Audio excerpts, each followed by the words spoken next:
We should be aware of this. I want to make sure I pronounce it. Whatever you prefer, that's what I want to get. Okay, got it. All right. Yeah, thank you.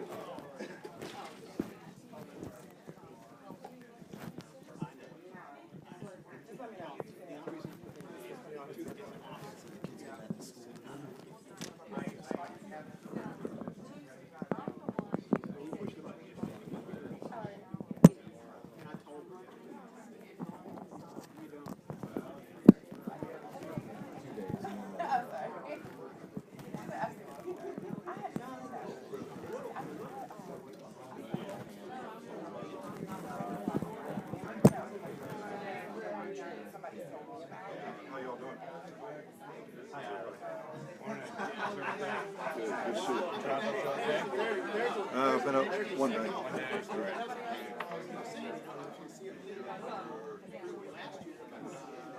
Full house today. Yeah. Helps.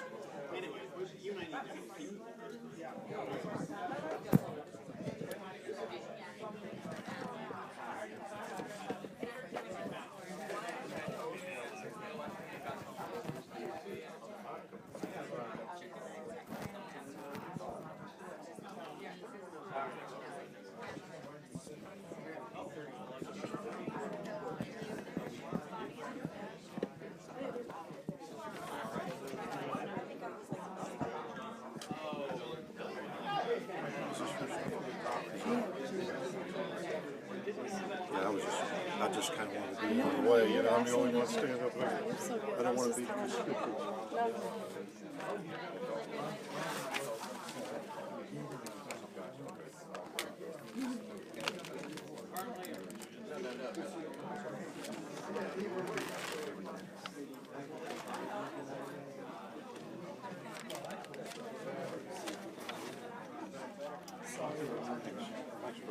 No worries. Input on that letter, I think we're going to email it tomorrow. Yeah, I think we're pretty well.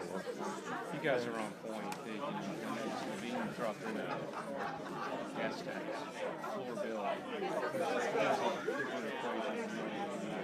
Oh, it does. Frank's got 4, but he's going to drop different variations. Good. Good legislative strategy. Yeah, maybe we'll get something. Even if we're on a 2-year cycle, we're doing what we need to do. That is true.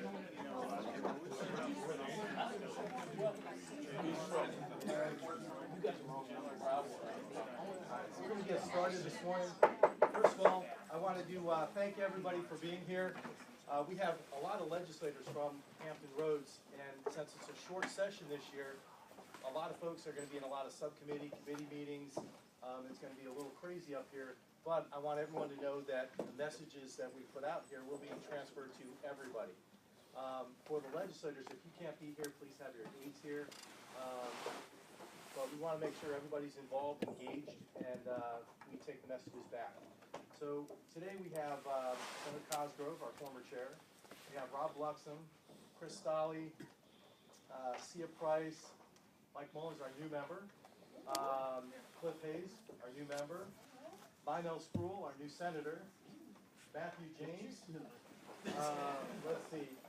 We've got Rob Luxem, Senator Lewis, Senator Mason now. I got Matthew James, I think, right? Matthew James. And is there any other legislator I missed? Then we have Angela from Ron Villanueva's office. We have, I know I saw her a minute ago, Jay Leftwich's aide. There we go, sorry, behind me.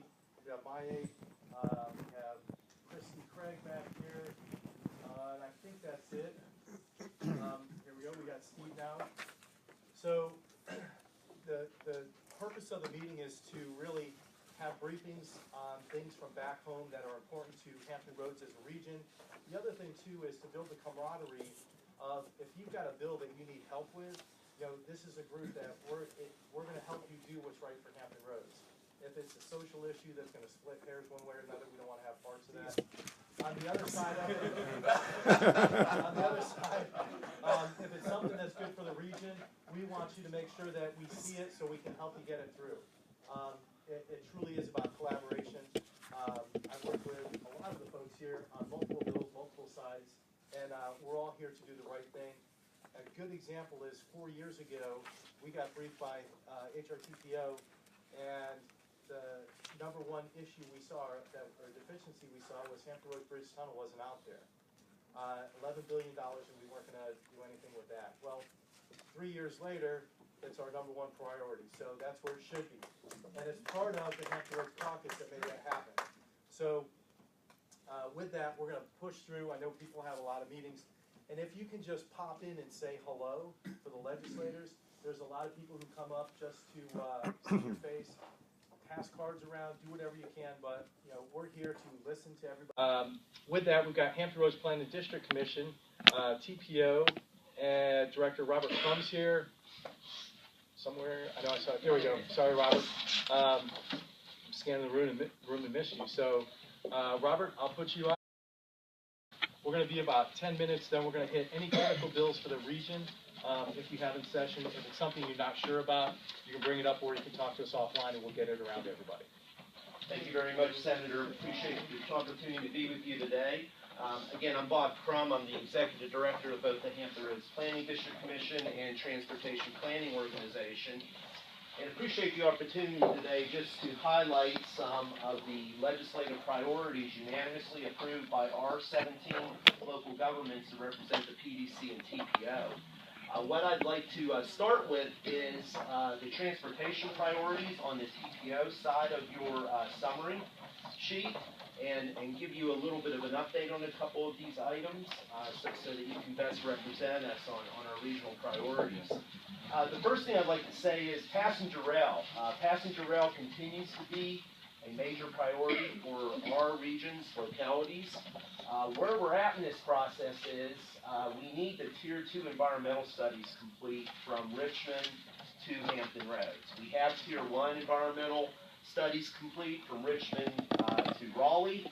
They're just about complete from Richmond to DC, and if we don't get the Tier 2 environmental impact statement complete for Richmond and Hampton Roads risks the possibility of being bypassed by the emerging corridor.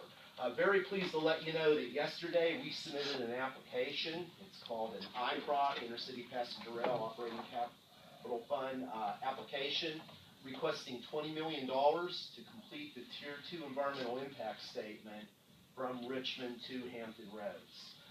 Our ask would be any support you can give us to have this application approved by the Department of Rail and Public Transportation would be greatly appreciated. If there's any opportunity for a budget amendment as we go through the process to make certain funds are there to move the dollars to that study, that would be greatly appreciated by our region. The second item under passenger rail is last year with your great efforts, we had monies allocated for trains 2 and 3 to Norfolk. We'd like to keep the money on that. That was huge for us. We really appreciate the work of the caucus, and we want to make certain we maintain that funding. To give you a little bit of perspective, right now we have 2 intercity passenger rail trains on the peninsula to Newport News. We have 1 on the south side. With a region of 1.7 million people, if you look at our peer regions, there's about 5 to 7 of those similar types of trains. So bringing those 2 additional trains to Norfolk combined with our Tier 2 EIS funding would be a huge help for our region. The second item I'd like to talk about is at the bottom, and it involves transportation funding. But what I'd like to start with is the good news. With me today is Kevin Page, the Executive Director of the Hampton Roads Transportation Accountability Commission. And this really begins with a huge thank you for your leadership in establishing HR TAC and establishing the Hampton Roads Transportation Fund with the additional regional gas tax and the additional regional sales and use tax. The TPO board prioritized these projects. HR TAC is moving with great speed to fund these projects. And what that shows you is everything above the red line on this sheet is funded. These are, you mentioned HRBT earlier. We're really excited about the regional consensus around that project. But it's really nice to finally see a really concrete plan that's funded to move these important projects forward in the next 10 to 12 years. Significant progress. And you already see underway the construction of Interstate 64 and the 264-64 interchange. The one item our board has asked, though, is that you take a look at HB 2313. Because the gas tax wasn't floored, we're losing about $40 million a year to the Hampton Roads Transportation Fund. Now, our board stopped short of saying floor the gas tax. We'd really like to offer you the flexibility of whatever measures you could take a look at to make our region whole in that regard would be greatly appreciated. So those are the items under transportation that I think are most significant for us. Interstate 64 improvements remain a priority, but we're making great progress there. Just want to keep that on the table for you moving forward. If we turn to the other side of our regional legislative agenda, there's a few important priorities, beginning with K-12 public education funding. Thank you for your work last year that added money to get us back to close to 2009 levels. We were very appreciative of that work. This remains a high priority for us. Senator, perhaps at a future caucus meeting, I know Dr. Roberts from the city of Chesapeake would be interested in addressing you. Dr. Ella Ward, the PDC chair, on this initiative. The Summer Enrichment Program is something that our region's managers and administrators developed as a proposal. The idea here is Newport News is contributing about $1.2 million a year. They're employing about 500 youth every summer. And they're finding great results with this. It's bringing kids in, it's giving them workforce skills, and they really think this is a key step to prevent some of the challenges that our youth are experiencing. This summer enrichment program would be an ask for funding that could be distributed among all 17 jurisdictions on a per capita basis, and would ask your consideration of that item. Because of the time, I'll pause and let you look at the other items at your leisure. Would note that we do have the Chamber of Commerce in the room today with their legislative liaison. If you have any questions about that Veterans Transition Employment Center, the Chamber would be prepared to be able to address those questions. So, Senator, in respect for your time, why don't I pause and see what questions you might have. Perfect. Let's hit questions. I also wanted to note that Delegate Barry Knight just walked in a couple of minutes ago, and Dawn Hester. Again, I want to take the opportunity today to go around to the legislators as well.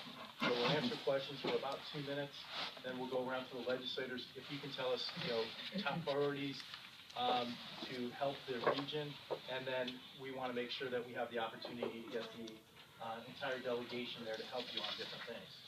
So, why not? Oh, sorry. Any questions for? There's also a memorial resolution for Johnny Johanna that's going around. It's got both House and Senate members on it. So if you could sign off for that. Thank you, Senator Spruill, for that.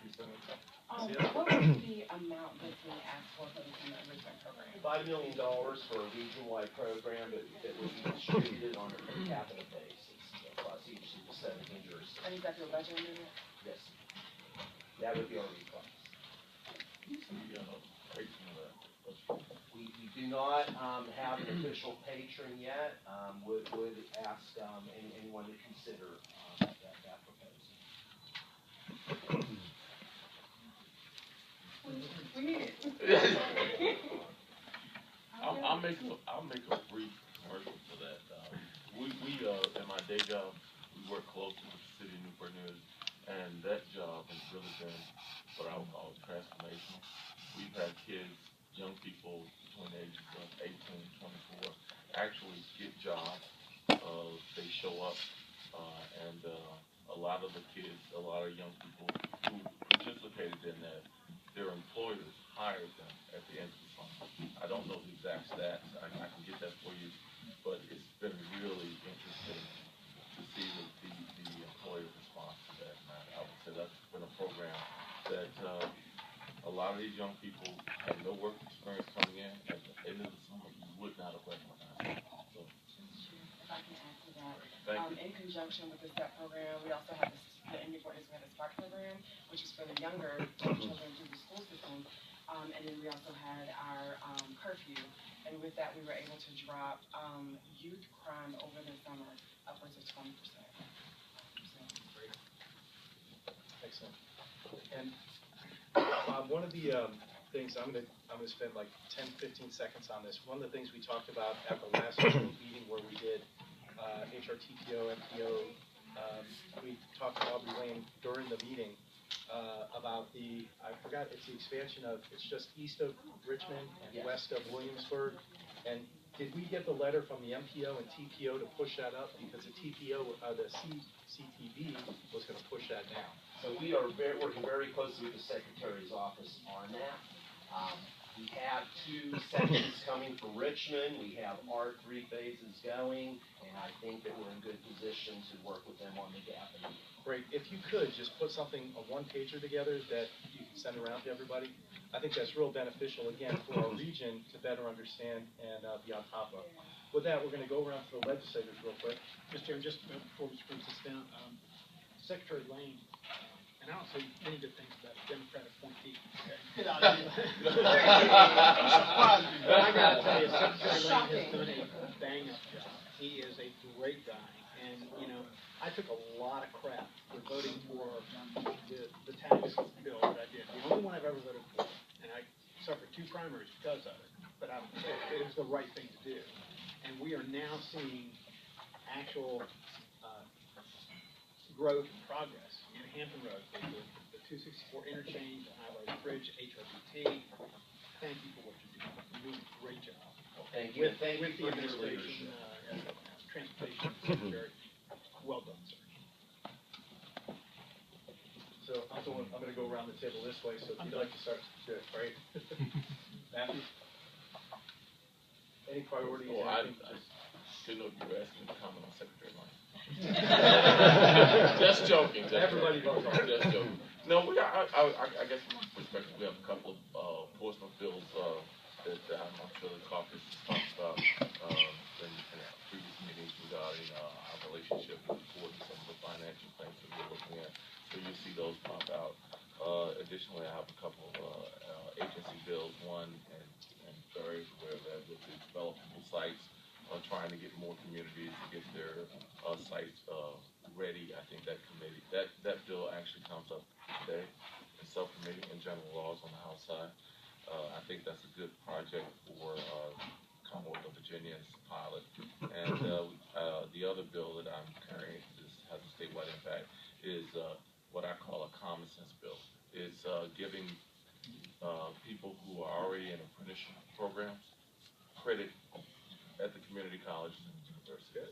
It makes so much sense that they come out of these apprenticeship programs and they don't get credit for that. It's similar to the military bill that we passed last year. So I think that that's going to be one that is going to come up, and hopefully I can get your support on that. I'm sorry, I left one thing out. Delegate Knight and I have been working on something. I've talked to Delegate Rockman about it, and also Senator Lewis. We're going to look at proposing a bill to change the structure of the Accomack Northampton Transportation District Commission to benefit Wallops Island and the aerospace things that we're trying to do there. Rob and I have talked about this. No surprise. But I did the same thing with HRT, and did the same thing with SIPSA. We changed the structure, and all of a sudden they became very well-run organizations. And so I'm going to be doing that. I will brief everybody here, because it is a Hampton Roads issue, and it's Charles City and Accomack and Northampton, but they are Hampton Roads. So So we need to make sure that we're all on board and singing up things she uses. Well, I've got a full slate of bills, but I don't want to tell y'all what they are to give you any advance. Write this down.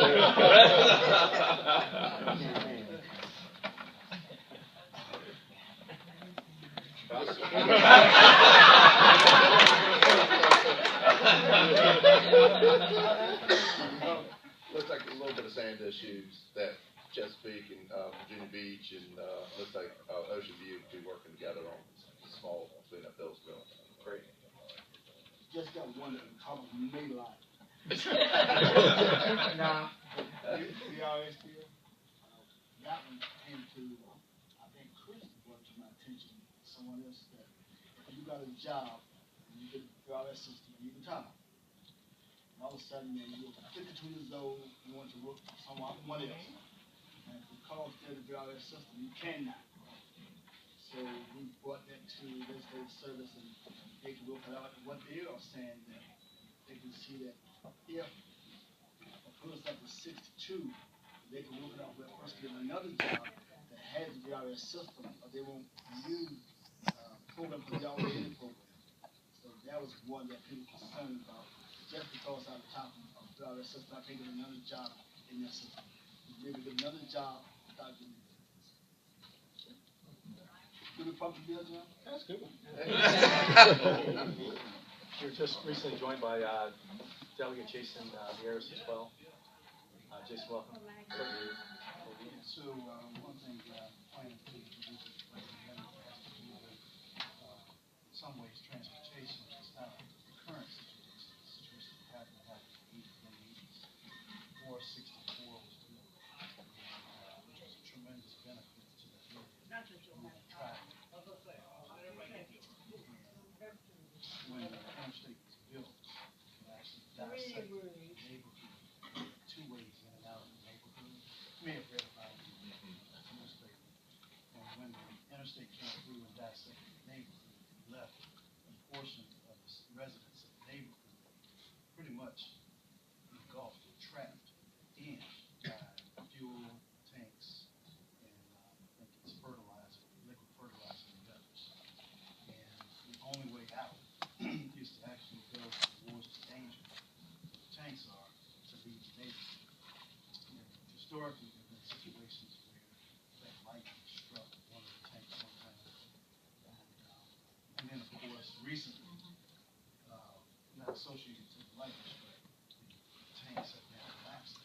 And what the city has done is come in and actually start a permitting process that inspects the tanks every so often. That wasn't the case before. And then they've also offered to the residents a way to help them move voluntarily for those who want to leave. The problem is some of them, because of the assessed value of the properties, they're not there. They're underwater. Somewhere along the way, the entire neighborhood has already been rezoned industrial. So at some point, I think it's economic development opportunities. Maybe we could offer something to those who are underwater. I'm not sure what can be done. Hi. So Virginia leads the nation in sending its students from the classroom into the courtroom. What you all are familiar with is the School of Criminal High Court. You see this every day as a prosecutor. And Hampton Roads in particular leads the rest of the Commonwealth. So one of the things that I offer a bill to be able to try and empower principals to think of alternative disciplinary actions before they make a referral to law enforcement on some of the minor things that, a generation ago would have just been sending you to the principal's office as opposed to my courtroom. At our last meeting, I brought up the blood-borne pathogens for our first responders bill, moving it from testing from the courts to the district. I took your advice, talked with Ed Rose, everybody is on board.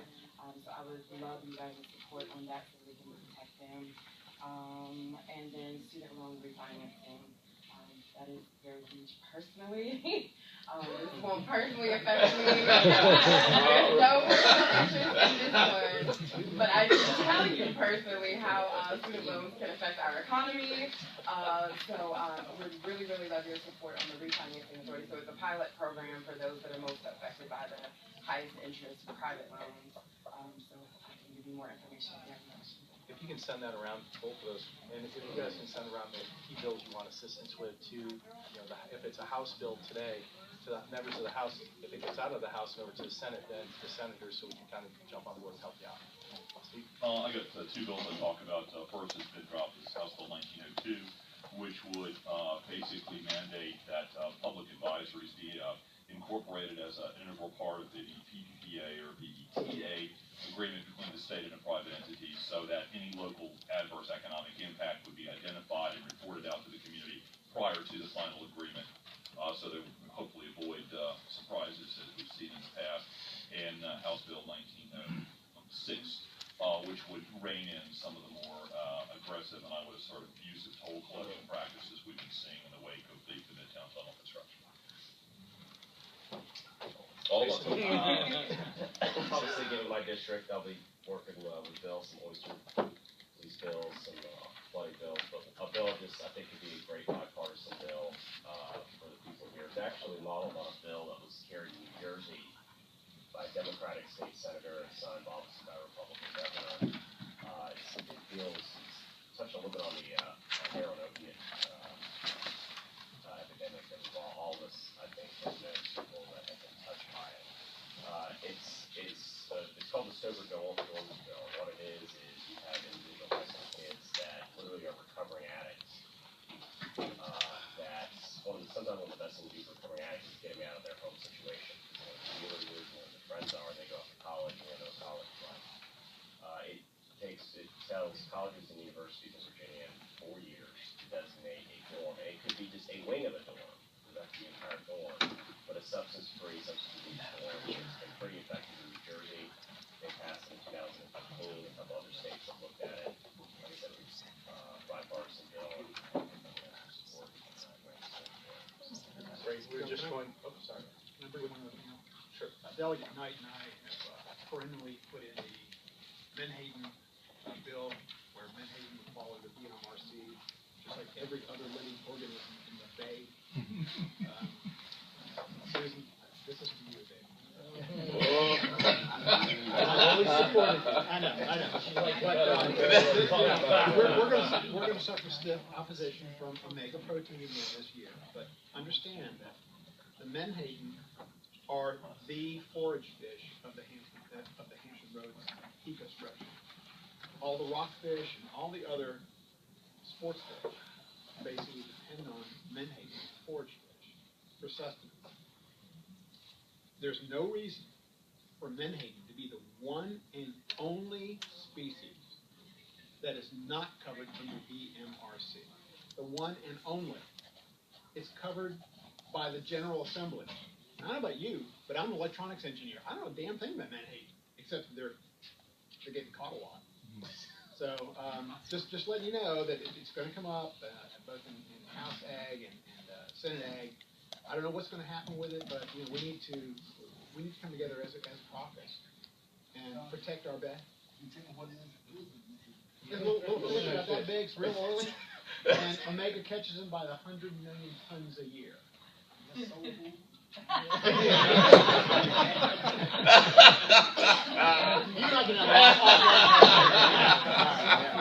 That's for Susan Gaskins. I'm her. We're joined by David Yancey. David, we're just hitting any regional bills that you need assistance with, or you just want to put out there. Oh, thanks. I think there's certainly 2 or 3 bills that I'm carrying, but I think with I saw a representative from the port a moment ago. I am carrying a VEDP bill this year as far as we're looking at the makeup of the board. There's some remarks that were made in the JLAR study, so I would encourage you all to take a look at that bill. But in that regards, in my opinion, I feel that one of the things that we have to make absolutely certain as we're going forward for local and really for the growth of the economy of the state of Virginia is if we're going to have symmetry with our economic development opportunities, then all the state's assets have to be part of that conversation, and the Port of Virginia is a must.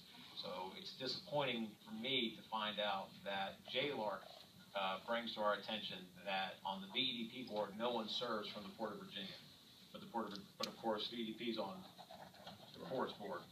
So in the legislation that I'm offering, I'm asking that in consideration that the Chief Executive Officer of the Port of Virginia serves on the VEDP board, as well as the Vice President of Economic Development. And I'm specifically pointing that because I think part of the conversation must be people who specifically understand what it is that we're trying to do to cultivate new industries coming to the Commonwealth or our existing cultivation for expansion.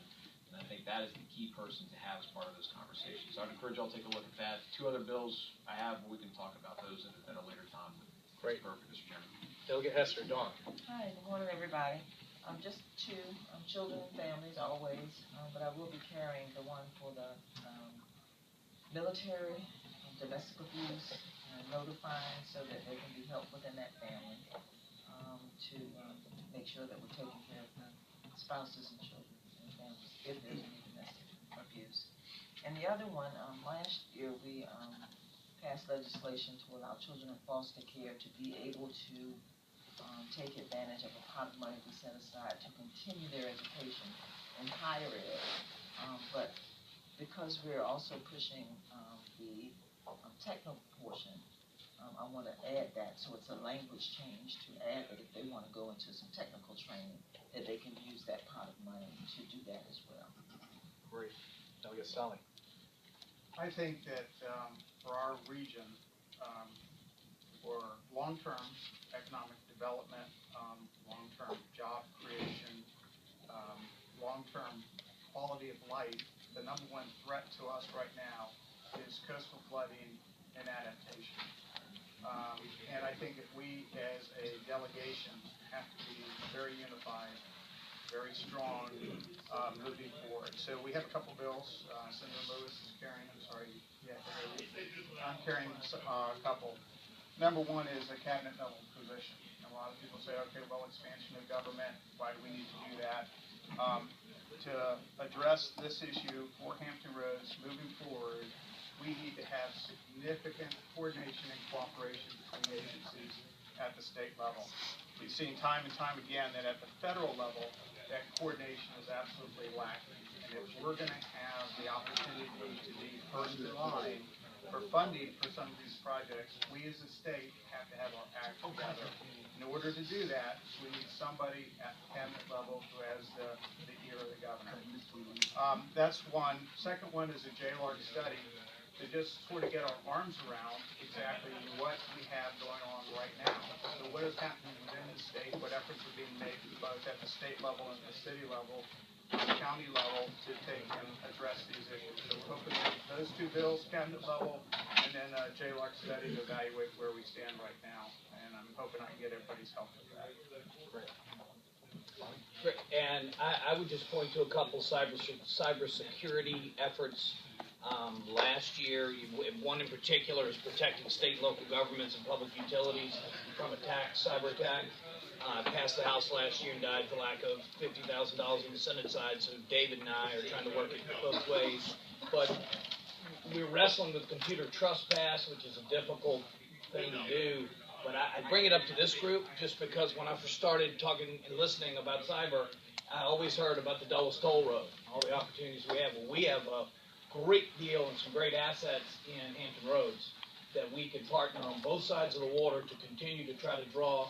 And Karen Jackson's done a good job of bringing conferences and attention to what we have in southeastern Virginia, and I just ask our group to continue to try to draw attention to that effort in our region. Okay, for our visitors, all right, good to see you, my friend. Thank you, sir. We wanted to just say this is also an opportunity, and you've seen come in and out 19 legislators on the House and Senate side. So this is a great opportunity to tag somebody going in or out, or just to be seen up here. So take advantage of the opportunity. I'm going to keep this at 30 minutes every meeting, as close as I can. But I want everybody to be able to reach out and touch whoever they need, and we're going to try to make this one of the opportunities to do that. So with that, thank everybody for being here. Really appreciate it. Thank you for giving up a seat. Oh, no, thank you. I felt conspicuous standing here. No, no, are you gonna,